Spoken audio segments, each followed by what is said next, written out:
একটা দিন আসে নিজেকে ভিআইপি ভাবার, সেটা হলো জন্মদিন। জন্মদিনের দুপুরে আমার সব পছন্দের খাবার মা রান্না করেছে, আর আমাকে এখন পায়েসও খাইয়ে দিচ্ছে। আর রাই দেখছে মাকে সবাই পায়েস খাচ্ছে, আমাকে তো দিচ্ছে না, ওকেও দিচ্ছে। আমার সঙ্গে সঙ্গে ওরও বার্থডে সেলিব্রেশন হচ্ছে।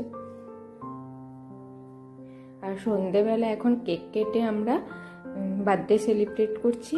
ভাইকেও ডেকে নিয়েছি, ভাই এসছে।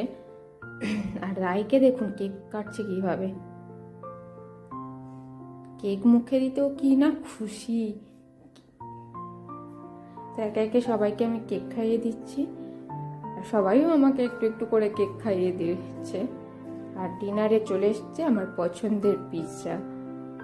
এইভাবে আজকে বেশ বার্থডেটা বেশ দারুণ কাটলো।